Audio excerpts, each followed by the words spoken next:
요한복음 3장 16절 같이 한번 암송해 보겠습니다. 시작. 하나님이 세상을 이처럼 사랑하사 독생자를 주셨으니 이는 저를 믿는 자마다 멸망하지 않고 영생을 얻게 하려 하시니라. 예, 고맙습니다. 오늘 이 본문을 가지고 구원받는 믿음이라는 제목의 말씀을 나누려고 합니다. 구원받는 믿음. 설교 말씀을 전할 때 제목을 말씀드리면요, 그 제목이 설교 내용의 반은 차지한다 할 수 있습니다. 무슨 말인가 하면은 제가 구원받는 믿음 하게 되어지면은 그러면은 구원받지 않는 믿음도 있겠구나라고 우리 생각할 수 있는 것이죠. 오늘 나눌 말씀들은 우리가 믿음에 대해서 많이 말하고 있고 우리가 믿음으로 구원받았다라고 하지만은 어떤 사람들은 똑같이 믿고 있지만 즉 구원받지 못한 사람들도 있습니다. 똑같이 믿는다라고 말하고 있는데 왜 어떤 사람들은 구원을 받고 어떤 사람은 구원받지 못하는가? 즉 믿음에 대해서 그들이 잘못 알고 있고 잘못 적용하기 때문입니다. 이것은 우리한테도 매우 중요한 부분들입니다. 우리가 믿음으로 우리는 구원받았다라고 자신있게 말할 수 있습니다. 나는 믿었습니다. 나는 구원을 받았습니다. 나는 천국에 대한 분명 소망이 있고 확신이 있습니다. 이렇게 말씀하시는 것들, 우리가 다 이렇게 고백하고 있습니다. 그런데 방금 말씀드린 대로 과연 내가 믿어서 구원받았다고 하는데 왜 어떤 사람들은 똑같이 믿었다는데 구원받지 못하는가? 이것은 믿음에 대해서 그들이 잘못 이해했기 때문입니다. 잘못 알고 있었기 때문이라는 것이에요. 그렇다면 내가 믿는다라고 말하고 있는데 과연 나는 올바로 믿고 있는 것인가? 내 믿음은 합당한 믿음인가? 한번 점검해 볼 필요성들이 있다라고 여겨집니다. 그래서 오늘 그 부분에 대해서 함께 나누려고 합니다. 자, 첫 번째는 믿음의 대상입니다. 자, 많은 사람들이 믿는다라고 말하고 있는데, 즉 그들이 믿는다 말하고 있지만은 그들이 구원받지 못하는 것은 믿음의 대상이 잘못되었기 때문입니다. 우리가 잘 알고 있지만 사도행전 4장 12절 보게 되어지면 뭐라고 되어 있습니까? 우리에게 구원 얻는 이름, 예수밖에는 구원 얻는 이름을 주지 않으셨다라고 말씀하고 있습니다. 우리가 알고 있듯이 예수의 이름의 뜻은 그가 자기 백성을 저희 죄에서 구원할 자십니다. 이렇게 의미를 갖고 있습니다. 근데 많은 사람들은 지금도요, 우리 주변에 보게 되어지면 몇몇 이단들은 자기들의 메시아이고 자기들 구원을 줄 수 있다라고 말하고 있습니다. 그런데 그들만 있는 게 아니라 이미 예수님이 승천하시고 나서부터 그 이단들이 생겨났습니다. 그 많은 사람들이 내가 메시아다라고 말은 했지만 그들의 마지막은 어떻게 되어졌습니까? 우린 그들의 무덤들을 확인할 수가 있습니다. 다시 말하면 많은 사람들이 내가 메시아야, 나를 믿으면 구원을 줄 수 있어라고 외쳤지만 실상은 자기들도 구원하지 못한 것을 보게 되어집니다. 우리 예수님은 어떠합니까? 고린도전서 15장에 보게 되어지면 한번 같이 살펴볼까요? 자, 고린도전서 15장에 보게 되어지면 이렇게 좀 말씀하고 있습니다.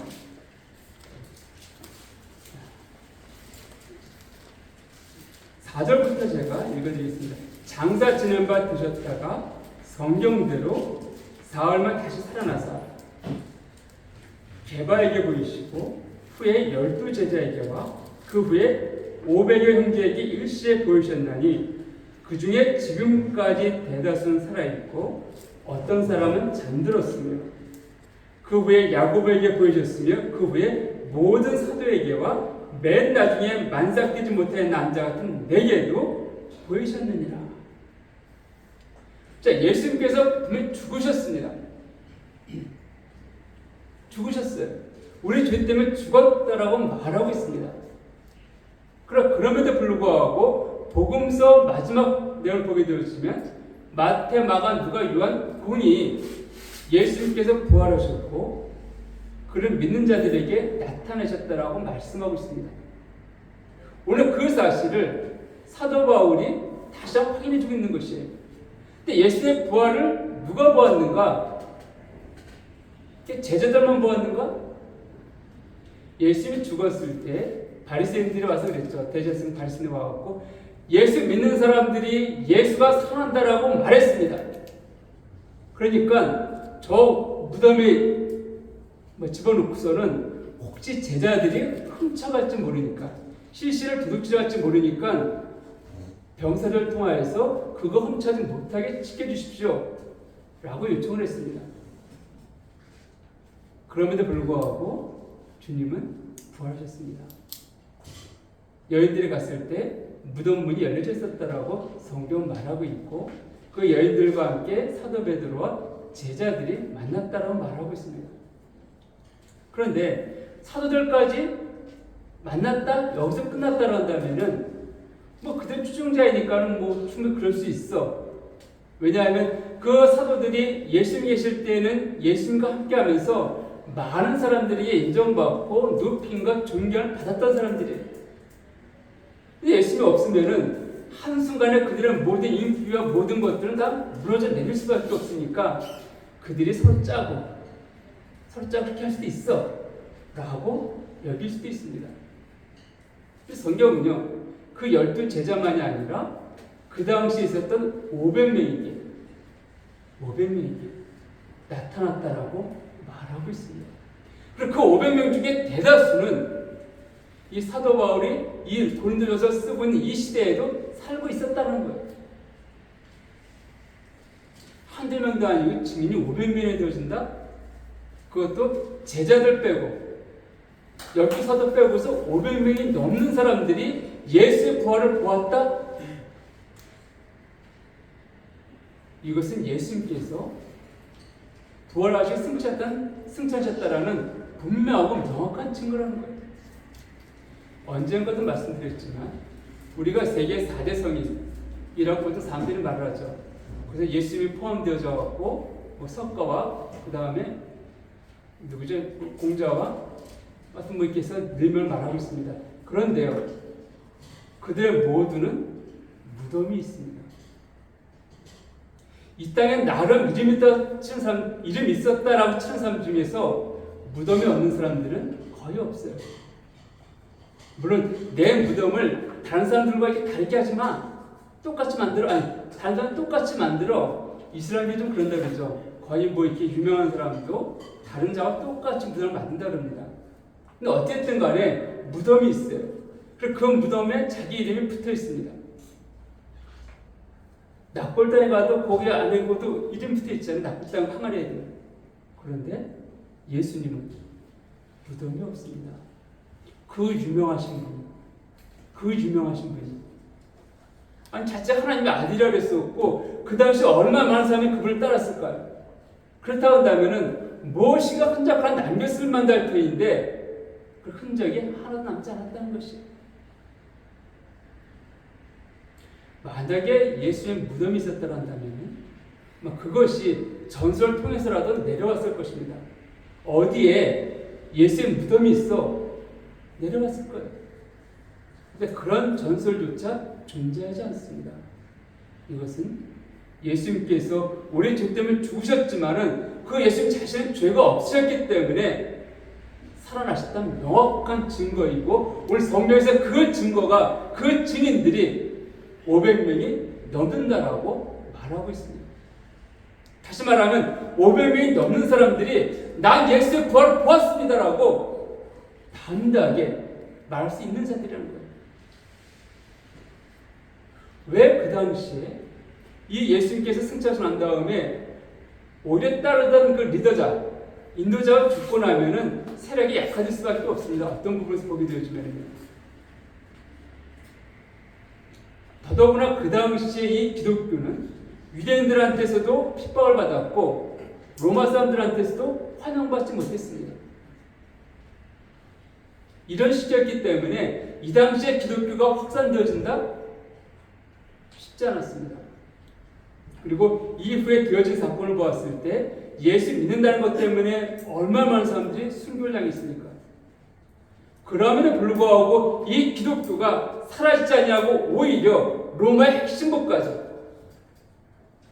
네로가 기독교를 이렇게 많이 핍박했다고 우리가 역사적으로 알고 있는데 이미 그의 아내까지도 예수 믿었다는 근거가 있습니다. 이 정도로 기독교는 로마의 중심부까지도 파고 들어간 것을 역사적으로 알 수가 있습니다. 무엇이 이렇게 만들었을까요? 무엇이 내 생명을 내어놓으면서까지도 로마의 그 중심부까지 잘못 내가 예수 믿으라 말했다가 죽음을 당할 수 있음에도 불구하고 어떻게 그 복음이 로마의 핵심적인 사람들한테까지도 증거해서 될 수 있었는가? 그것은 부인할 수 없는 그 사실, 그 진리. 예수의 부활이 사실이었기 때문에, 그걸 보았기 때문에, 그걸 확신할 수 있었기 때문에, 예수의 부활은 곧 우리들도 이 세상의 끝이 아니라 부활의 삶이 있다는 것을 확신할 수 있었기 때문에 그 일이 가능했다는 것입니다.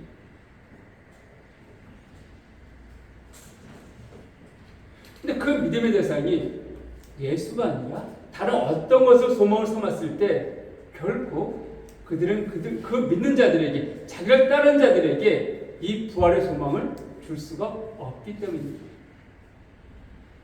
나는 열심히 믿었다 말하고 있지만 그 믿는 자들, 믿음의 대상이 구원을 줄 수 없었다는 것이에요. 예전에 이런 말씀 드린 적이 있었습니다. 지금은 많이 사라졌지만 옛날에 시골에 가면은 그 시골 마을을 지키는 수호나무가 있습니다. 나무가 있어요. 벌써 300년 이상 된 큰 나무들이 있습니다. 그럼 그런 나무들 앞에 사람들이 어떻게 합니까? 가면은 띠가 들려져 있습니다. 그 나무에. 그리고 그 앞에서 무당들이 구슬하고 막 그럽니다. 이 나무는 이 마을을 지키는 신령한 나무야. 그러면서 무당들이 그 앞에서 굿도 지내고 있고 막 그냥 별짓을 다 하고 있습니다. 또 어른이 그런 얘기 하시더라고요. 그 나무 속을 들여다본다고. 300년, 500년 된 그 나무 속을 들여다본 적이 있냐고. 그 안을 들여다보면은 시커멓다고. 왠지 아냐고. 그 나무한테 사람들이 와서 막 빌리고 막 그러는데 제발 이것 좀 들어주십시오. 뭐 좀 해주십시오. 빌리고 있는데 그 나무가 들어줄 수 없는데 들을 수 없는 자기한테 막 사람들이 빌고 하니까는 속이 타갖고 이 나무 속이 타갖고서 새카맣게 들렸다라고 얘기하시는 분 있습니다. 물론 웃자하신 얘기예요. 근데 너무 공감이 되지 않습니까? 그 나무는 우리가 그 나무를 숭배의 대상이 아니라 그 나무는 우리 사람을 섬기기 위해서 하나님께서 만드신 거예요. 창조하신 것입니다. 근데 그런 나무한테 내 복을 빌어달라고 복을 달라고 빌고 있으니 그 나무가 생각이 있다는다면은 얼마나 답답했을까요? 여러분, 구원은요 다른 걸 통해서 받을 수 없습니다. 오로지 예수 그리스도, 그분을 믿음을 통해서만 우리는 구원을 받을 수 있습니다. 다른 어떤 것들도 결코 우리에게 구원을 가져다 줄 수가 없다는 사실을 명확히 기억하시기 바랍니다. 자, 두 번째로는 그럼 믿음을 통해 구원받고 내가 예수를 믿는데 왜 나는 구원의 확신이 없습니까? 왜 어떤 자도 구원받지 못했을까요? 믿음에 대해서 믿는다는 말의 의미를 그들이 정확히 이해하지 못했기 때문입니다. 다시 말하면 믿는다는 것이 무엇인지를 정확히 이해하지 못했기 때문입니다. 아니 믿으면 믿는 것이지 믿는다는 말에 뭐 종교가 또 필요한가요?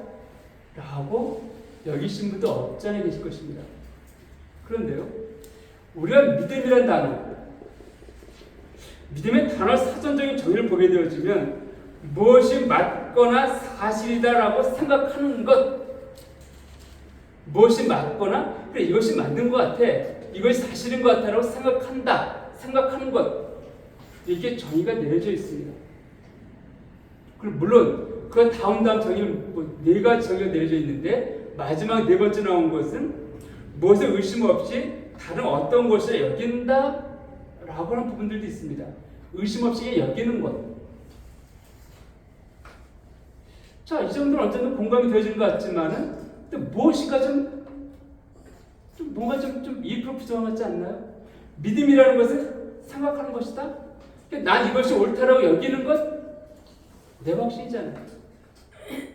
생각으로 그냥 그래 이것이 옳은 것 같아 라고 여긴다.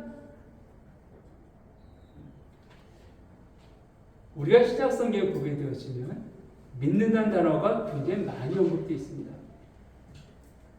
자, 그러면은 신약 성경은 믿음을 통해 구원받습니다. 구약에 있는 이스라엘 백성들은 어떻게 구원받을까요? 그때 믿음 없이 구원받았을까요? 율법이 주어졌지만 율법을 통해 구원받지 못합니다. 그렇죠? 우리가 로마서 4장을 보게 되어지면 아브라함이 하나님 믿음에 이렇게 돼 있잖아요. 구약 성도들도 구약의 이스라엘 백성들도 믿어서 구원받았습니다. 그런데 구약 성경을 보게 되어지면 믿는다는 단어가 눈에 띄지가 않습니다. 신약 성경은 이렇게 자주 보이는 그 단어가 구약 성경 읽다 보면은 별로 언급이 없어요. 이상하지 않습니까? 아니 구약에 있는 이스라엘 백성들도 믿음을 통해서 구원받았을 터인데 왜 구약은 믿는다는 단어가 이렇게 언급이 안 돼 있을까?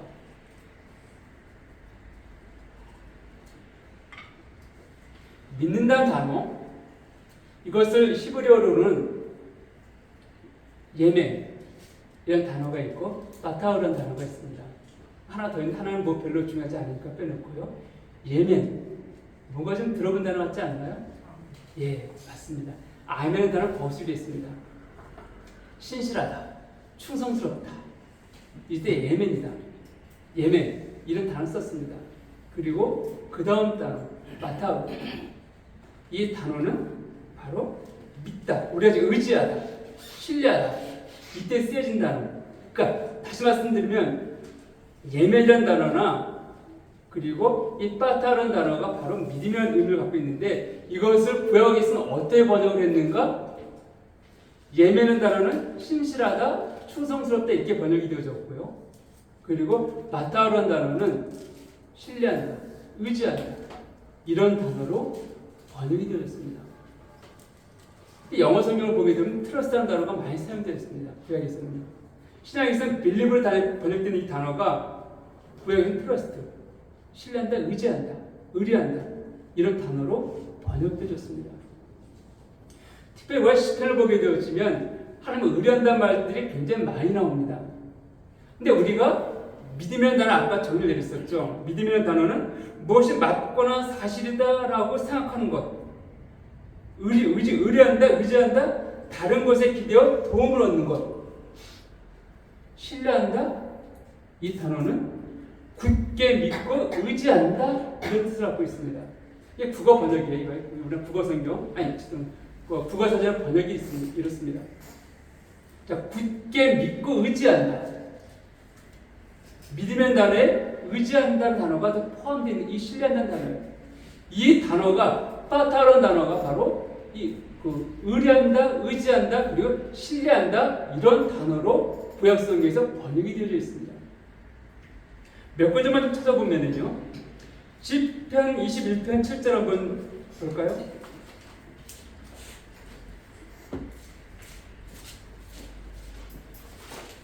(21편 7절을) 보게 되어지면 왕이 여호와를 의지하오니 이 단어가 바타라는 단어입니다.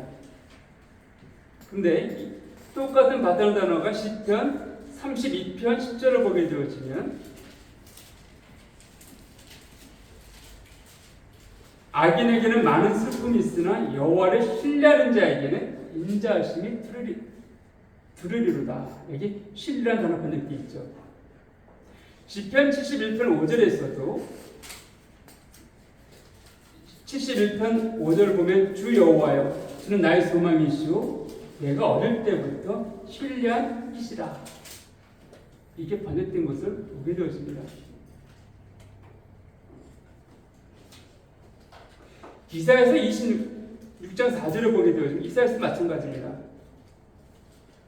여기도 26장 4절을 보게 되어지면 너희는 여호와를 영원히 신뢰하라. 주 여호와는 영원한 반석이심이로다. 스바냐 3장 2절에서도 신뢰하라라고 번역된 것을 보게 되었습니다. 믿고 굳게 믿고 의지한다. 그러니까 구약 성경에서는 이 신뢰라는 단어로 주로 번역되었습니다. 이 단어가 신약에서 그냥 단순한 믿음, 믿다 이런 단어로 번역되어져 있는 것이에요. 그러니까 어떤 사람은 믿습니다 말하고 있지만 정말 신뢰하지 않는 거예요. 자, 우리가요, 제가 이런 예를 한번 예전에 들었던 기억이 납니다. 실화로 있었던 것이기 때문에 아마 도움이 될 것 같은데, 옛날 미국에 유명한 줄타기 선수가 있었습니다. 긴 장대를 들고서 줄에서 막 우리는 붙여갖고만 이루어져 우리는요. 근데 외국에는 장대를 들고서 중심을 잡고 건너가는 사람이 있습니다. 근데 미국에 아주 유명한 사람이 있었습니다. 1900년 초반인데 이 사람은 빌딩과 빌딩 사이를 왔다 갔다 하기도 하면 이랬던 사람인데 어느 날은 내가 나야가라 폭포를 건너가겠습니다 그랬어요. 미국과 캐나다 국경에 있는 것이죠. 저는 가보지 못했지만 여기 가보신 분이 계신지 모르겠어요. 굉장히 큰, TV에서 보니까 굉장히 큰 아주 폭포더라고요. 거기를 건너가겠습니다. 그래서 많은 사람들과 방송국에서 나왔습니다. 그 촬영하려고. 그래서 거기를 건너갔습니다. 그 사람들이 막 박수, 와, 브라보, 야, 정말 당신 세계 척다만 이랬겠죠. 그럼 말합니다. 이젠 내가 나 혼자 건너는 거 쉬우니까는 내 위에 사람을 태우고 건너가겠습니다. 여러분, 내 그래라고 확신하십니까? 믿으십니까? 당신 같으면 가능하지. 막 그랬습니다. 그 환호하는 사람들 앞에 한 명 시작하면서 선생님, 그럼 당신이 내 어깨에 타십시오. 라고 했더니 나는 당신이 건너가는 거 분명히 믿습니다. 그런데 나 좀 몸무게 무겁잖아요. 좀. 나 말고 좀 가벼운 사람을 좀 하시죠. 또 다른 선생님 말합니다. 선생님 타시겠습니까? 했더니 난 지금 내 아내하고 애를 낳을 것 같아요. 그럼 빨리 가봐야 될 것 같아요. 지금. 사람들이 당신은 분명히 실력이 있기 때문에 당신 어깨 위에 사람을 태워 건너갈 수 있습니다. 라고 말을 했지만 난 분명히 믿습니다. 확신해요. 라고 말은 하지만 막상 그럼 당신 타시겠습니까? 라고 하면은 다들 거부하는 것이에요. 그가 그 조수에게 말합니다. 네가 타라고. 그 조수가 어깨에 목말 태워서 건너갔습니다. 자, 많은 사람들이 당신 어깨 위에 사람을 태우고 건너갈 걸 보면 믿습니다라고 말했지만 무엇이 믿는 건가요? 나는 믿습니다. 근데 나는 탈 수가 없어요. 이게 믿는 건가요? 이게 믿는 건가요? 아니잖아요. 지식으로 믿는다 말하고 있지만 실제 내 의지를 들여 타지 않으면은 그 믿는 게 아니라는 것이에요. 나는 예수가 내 죄대는 죽음을 믿습니다 말하고 있지만 그것이 내 지식의 고백, 내 입술의 고백은 되어지지만 내 의지로 인정이 되지 않는다면은 그것은 구원받는 믿음이 아니에요. 구원에 이르게 하는 믿음이 아니라는 것입니다. 우리가 믿음은, 제가 처음 제가 믿음의 정의 말씀드릴 때 믿음은 생각한다. 나는 맞거나 사실다 생각한다. 나는 당신이 나를 그 위에 태우고 건너갈 수 있다라고 난 확신해. 생각해. 나는 그렇게 분명히 난 그렇게 믿고 있어. 여기고 있어. 라고 하지만 타지 않는 것은 믿지 않는 것처럼. 근데 신뢰라는 것은 굳게 믿고 의지한다. 완전히 맡기는 것이죠. 그러니까 우리의 믿음. 내가 믿는다고 말하고 있지만 과연 예수를 내가 믿고 있는 것인가? 내 의지, 내 전 인격을 통해서 그분을 내가 믿고 따르고 있는 것인가? 아니면은 그래 내 생각으로는 예수 믿으면 천국 가는 게 좋아. 그럼 믿어. 그 실상은 내 원래 모습은 그냥 믿어서 천국 가면 좋은 것이고 천국이 없으면 그렇게 죽으면 끝이니까 라고 내 마음대로 사는 인생은 아닌가 생각해 보시기 바랍니다. 전 믿는다는 것은요, 무엇을 믿습니까? 예수가 내 죄 때문에 죽었습니다. 이건가요? 아니면 예수가 죽었을 때 나도 함께 죽었습니다. 이건가요? 아니, 예수가 죽었을 때 나도 함께 죽었고 이제 내 안에 사는 것은 그리스도입니까? 이것입니까? 많은 사람들이 예수가 내 죄 때문에 죽었습니다. 난 그걸 믿어요. 라고 말은 하지만 나도 함께 죽었습니다. 이제 내 안에 사는 것은 내가 아니라 그리스도 당신이십니다라고 믿지는 않는다는 것이에요. 그건 참다운 구원이 아닙니다. 참다운 구원이 아니에요. 지식으로는 예수가 내 죄 때문에 죽었습니다라고 말을 할지 모르지만 그것이 참다운 구원은 아니라는 것입니다. 그 죽음, 왜 예수가 죽어야 되는가? 그리고 그 죽음은 곧 누구의 죽음이었는가? 거기에 내 믿음이 화합되지 않으면, 그것이 내 마음에 와닿지 않으면, 내 의지를 인정되지 않으면 그것은 참된 구원이 아니라는 것을 아시기 바랍니다. 자, 세 번째는 구원받는 믿음. 구원받는 믿음은 무엇인가? 자, 우리가 믿음을 말하게 되어지면 사도행전 16장 31절이라든지 많은 부분이 그렇습니다. 주 예수를 믿어라. 그리하면 너와 네 집에 구원을 얻으리라. 믿으라, 믿으라, 믿으라. 이런 말씀들을 계속 보다 보니까 마치 내가 무엇인가 믿어야 되는 것들처럼 착각할 때가 있습니다. 그러니까 내가 믿어야지 구원받는 거구나. 틀린 말은 아니에요. 근데 정확히 말하면 맞는 말도 아닙니다. 믿는다는 것은 무엇인가요? 내 안에서 나오는 그 확신이 믿음인가요? 오히려 우리 안에서 나오는 것은 더러운 것밖에 없다라고 예수님 말씀하셨는데 우리가 선한 것이 없다 선생님 말씀하고 있잖아요. 구원 얻는 믿음은 어떤 믿음인가? 단순히 생각합시다. 우리가 여기에 지금 앉아 있습니다. 이 건물이 전혀 두려워하지 않고 만약 건물이 무너지면은 아마 굉장히 크게 다치겠죠. 우리가요. 다 다칠 거예요. 혹시 잘못 뭐 하면은 하나님께 먼저 가실 분도 없잖아 있을 것입니다. 그래서 믿음이 대단하셔갖고 뭐 먼저 한다니까 하나 좋아하면서 이렇게 앉아 계실지 모르겠지만 우리가 여기 앉아 있는 것은 이 건물이 무너지지 않을 것을 알기 때문에 믿기 때문에 전혀 용함 없이 앉아 있는 것이에요. 제가 지금 여러분에게 이 건물이 무너질 것 같으니까 빨리 나가십시오 라고 외친다 하더라도 여러분 요동함이 없을 거예요. 왜? 아무 징조가 없잖아요. 뭐 벽에 금이 간다든지 뭐 흔들림이 있었다든지 이런 게 없잖아요. 우리 하루 이틀 여기서 모인 게 아니고 수십 년 있었는데 한 번도 그런 적이 없잖아요. 그러니까 에이 무슨 뭐 이러실 거예요. 우리가 여기 있는 것은 무너지지 않을 거라 확신이 있기 때문에 요동함이 없이 두려움 없이 그냥 앉아 있는 것이에요. 그렇지 않습니까? 이거 내가 이 건물은 무너지지 않을 거야. 아침에 금식하면서 주님 저 건물 안 무너지겠죠? 정말 내가 금식하면서 기도합니다. 좀 안 무너지게 믿게 해주십시오. 그리고 와서 앉아있으니까 내가 금식 기도하고 그냥 기도까지 했으니까 이제 믿음이 생겨서 이게 안 무너질 것 같구나. 이제 두려움이 없구나. 그리고 앉아 계신 분 계십니까?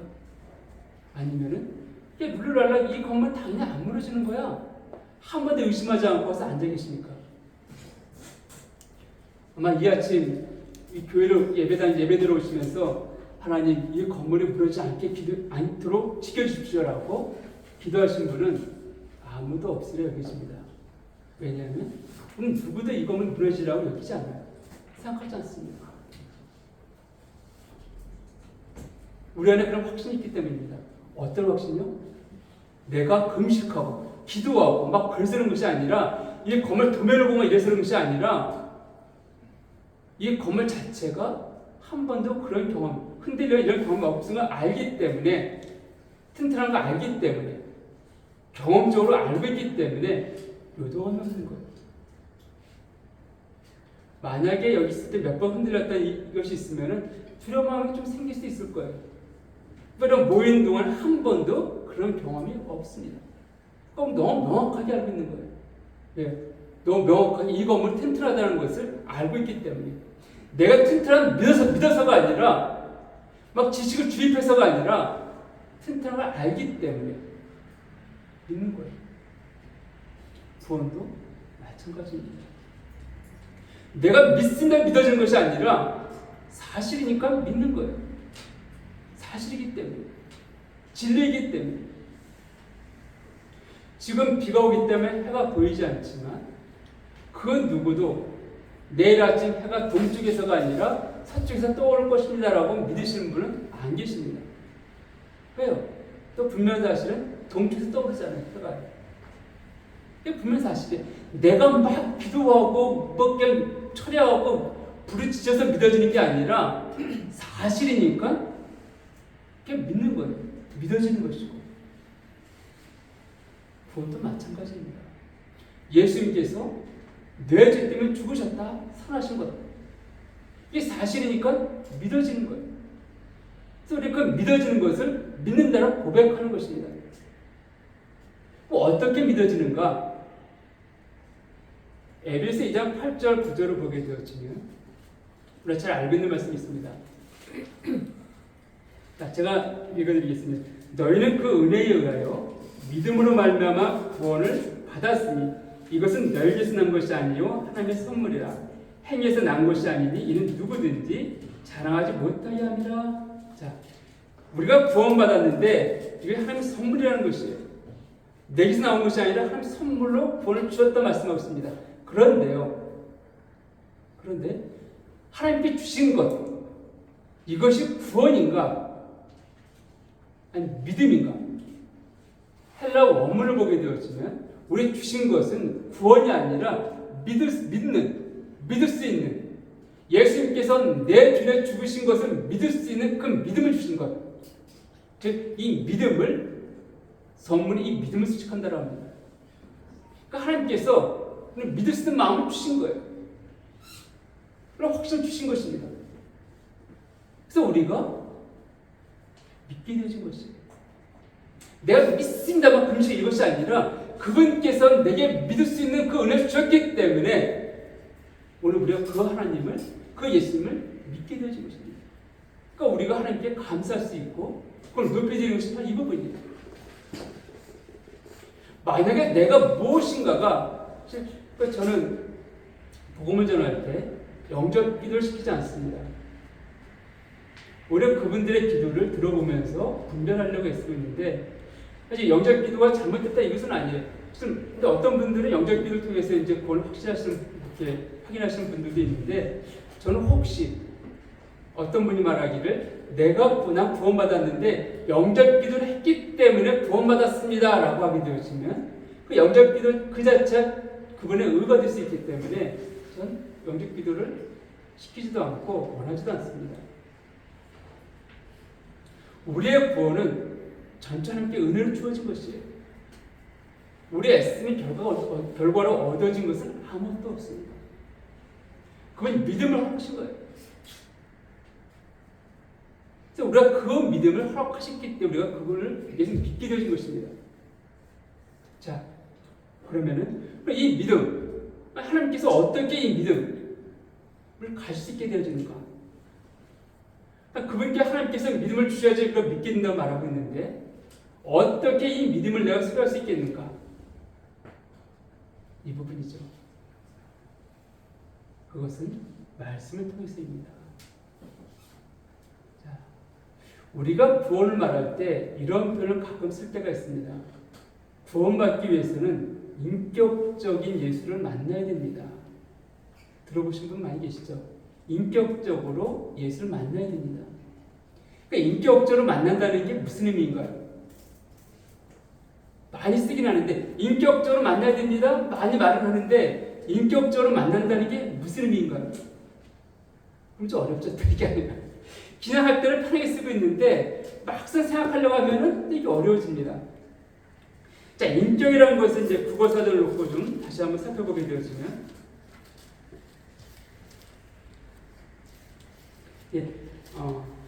그 사람의 고유의 인간성 또는 자율적 행위의 주체, 권리와 의미의 주체가 되는 자격, 이런 표현하고 있는데 결론적으로 말하게 되어지면 인격적 만남, 실존적인 존재로서의 만난다는 것, 이것을 우리가 인격적인 만남이다 이렇게 표현할 수 있습니다. 실존적인 존재. 그러니까 예수를 인격적으로 만나야 된다? 그럼 실존적인 존재, 멀리 있는 뭐 그런 분이 아니라 어떤 뭐 그림을 보고 이게 만나는 게 아니라 실제적인 존재로 내가 그걸 만나는 것. 이것이 인격적인 만남입니다. 그러니까 예수 인격적으로 만난다? 예수는 죽으신 분이 아니잖아요. 처음 말씀드렸듯이 부활하신 분이 살아계신 분이세요. 실제로 그분은 살아계시기 때문에 우리가 그분을 실존적인 존재로서 만날 수가 있습니다. 이것이 인격적인 만남이에요. 근데 눈에 안 보이는데 어떻게 만날 수 있을까요? 눈에 안 보이잖아요. 어떻게 만날 수 있을까요? 요한복음 1장에 보게 되어지면 그 답이 있습니다. 요한복음 1장 1절에 보게 되어지면 우리가 이 말씀도 잘 알고 있는 말씀인데 태초에 말씀이 계시니라. 이 말씀이 하나님과 함께 계셨으니 이 말씀은 곧 하나님이시니라. 자, 태초에 말씀이 계셨습니다. 근데 이 말씀 하나님이세요. 14절에 보게 되어지면 말씀이 육신이 되어 우리 가운데 거하심에 우리가 그의 영광을 보니 아버지의 독생자의 영광이요 은혜와 진리가 충만하다. 태초에 말씀이 계셨는데 이 말씀이 육신이 되어 우리 가운데 거하심에 그분이 누구인가? 예수 그리스도라는 것이에요. 다시 말씀드리면 하나님의 말씀은 곧 말씀의 육신이 된 것이 바로 예수 그리스도이십니다. 그렇다고 한다면은 이 말씀은 뇌마을 로고스인데 진리를 말하고 있습니다. 우리가 이 성경을 통하여서 누굴 만날 수 있다고요? 말씀이 육신이 되셨다? 예수 실존적으로 만나는 것, 인격적으로 만나는 것, 바로 말씀을 통해서입니다. 말씀을 통해서. 제가 많은 분들에게 복음을 전하면서 말씀 구절을 읽게 합니다. 보여주고 있습니다. 또 그분들 스스로가 말씀을 읽으라고 제가 여러 번 권면합니다. 아마 저럴 때 복음을 들으신 분들은 제가 계속해서 말씀 읽으실 것들을 권유했던 것들은 아실 거예요. 제가 교제할 때에도 말씀 펼쳐놓고서 말씀부터 읽게 합니다. 그리고 요한복음, 로마서 이런 것들 읽으실 것들, 히브리서 읽을 것들을 말씀드리고 있습니다. 물론 거기에 구원의 진리에 대한 말씀들이 많이 있지만 더 중요한 것은 말씀 자체가 예수 그리스도 그분을 나타냈던 것입니다. 우리 이 말씀을 통하여서 주님을 만날 수 있다는 것이에요. 그래서 이 말씀을 대할 때 어느 순간에 이 말씀이 정말 살아서 내 안에 들어온 것들을 경험적으로 우리가 고백하는 것을 보게 되어집니다. 혹시 구원반증? 뭐 구원반증할 때 몇 장 이것을 뭐 하라는 것이 아닙니다. 그걸 모를 수도 있어요. 그러니까 중요한 것은 하나님의 말씀을 우리가 만났을 때 그 말씀이 내 마음을 칠 때, 내 마음에 들어올 때 그것이 바로 예수의 인격적으로 만나는 그 시간들입니다. 그분이 그 말씀을 통해서 내 안에 들어오신 거예요. 그래서 우리가 구원 받을 때만이 아니라 우리 구원 받고 나서 우리는 그분과 함께하는 그 시간, 그 삶들. 왜냐하면 서로 사귐이들이 필요하기 때문에. 믿음은요, 가만히 있는다 잘하지 않습니다. 서로가 신뢰감을 쌓아갈 때 믿음은 잘하는 것이에요. 그러니까 우리가 예수님과 어떻게 신뢰감을 쌓아야 되는가? 바로 말씀입니다. 저 끊임없이 말씀을 읽고 묵상하고 기도함을 통하여서 예수님과 더 깊은 사귐의 관계에 들어가게 되어지고 예수님과 더 깊은 사귐에 들어간다는 것은 다른 말로 하면 내 믿음이 점점 더 깊어지고 성숙해진다는 것을 의미하는 것입니다. 자, 결론을 내리겠습니다. 야고보서 2장 19절을 보게 되어지면 이때 우리가 잘 알고 있는 말씀이죠. 너희가 하나님 한 분이신 줄 아느냐? 잘하는도다. 귀신들도 믿고 떠느니라 이렇게 말씀하신 것들을 보게 되어집니다. 자, 이 귀신들도 하나님이 어떤 분인지 알고 있다는 것이에요. 그분이 어떤 분인지 성경은 믿는다라고 말하고 있습니다. 믿느냐? 잘하는 귀신 믿고 떤다는 것이에요. 하나님이 어떤 분인지 알기 때문에 두려워 떨고 있습니다. 근데 이 귀신의 믿음은 그들을 구원시키지 못합니다. 왜냐하면 앞에 말씀드렸죠. 구원은 인격적으로 좀 만남을 통해서 우리가 주어지는 것입니다. 근데 귀신은 그 예수 인격적으로 만나지 못했습니다. 다시 말하면 바로 우리의 죄, 내 죄 때문에 이 땅에 오셨다가 내 죄를 죽으시고 살아나신 그 예수님, 다시 오시겠다 약속하신 그 예수님을 귀신들은 인격적으로 만나지 못했습니다. 하나님의 어떤 분인지 능력을 보고 두려워 떨고는 있지만 구원받지 못했습니다. 우리 주변에도 그런 사람들이 있습니다. 믿음에 말하지만 믿음의 대상이 잘못되어졌고 믿음에 대한 오해가 있고 그리고 마치 내가 무엇인가 해야지만 되는 것들처럼 믿습니다. 막 뭔가 믿어져야 되는 막 내가 무엇인가 해야지만 믿어지는 것들처럼 이런 분들은 뭐 철회하고 금식할 때 주님 믿어지는 것 같다가 혹시 또 신앙생활 좀 못할 때는 주님 믿어지 구원받지 않은 것 같아요. 왔다 갔다 합니다. 왜? 하나님 주신 믿음이 가능했기 때문에 그렇습니다. 다시 한번 내가 믿는 믿음 이것이 구원받는 믿음인가? 난 그런 믿음을 소유했는가? 정말 점검해보는 시간이 되기를 원합니다. 기도하시겠습니다.